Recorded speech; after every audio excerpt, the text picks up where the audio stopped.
Because I always talk about it's nothing for a criminal to get his hands on a gun. Nothing. What does that reality look like in terms of? So here's the reality, right? There's firearms trafficking and there's firearms diversion. Firearms diversion is simple. It's just a gun going from the legal marketplace to the illegal marketplace. Okay.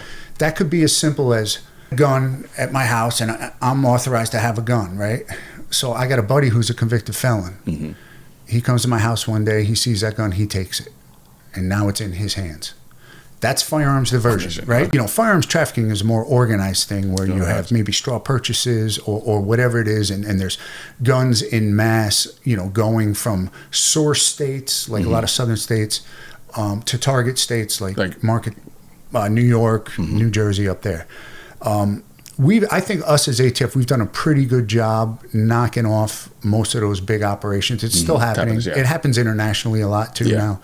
But firearms diversion is the big problem in America, where guns are just getting into the hands of crazy people and violent people. And next thing you know, all of us law-abiding citizens are getting a bad name with firearms because some fringe crazy people are getting them. What do you think could help mitigate a lot of that? And I think there's two things that'll help. Nothing that'll of course, solve the problem, but two things that'll help. Deterrence. You know, I'm all for the death penalty. You take someone's life for no reason. You're using a gun.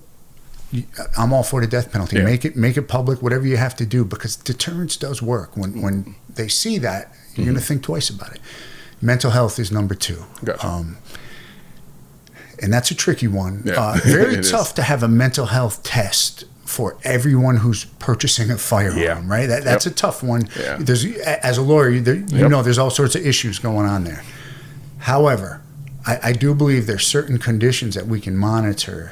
When you look at most shooters, even in these crazy, a lot of like urban settings and a lot of these rural settings where you're getting these incredibly violent acts, the majority of them, there's mental health issues going on with these guys. Mental health thing is an interesting one, right? Because it's what's happening right now, and I'm guilty of doing it too. On the one side, it's like mental health. We need mental health. Like make mental health laws, and then it's just kind of this blanket approach to it, right? And then I'm like, it's not that easy, so I dismiss it from a blanket approach side, right? It's not that easy, but it never really gets down into the weeds of trying to figure out like because it's dirty, you know what I mean? Oh, for sure, right?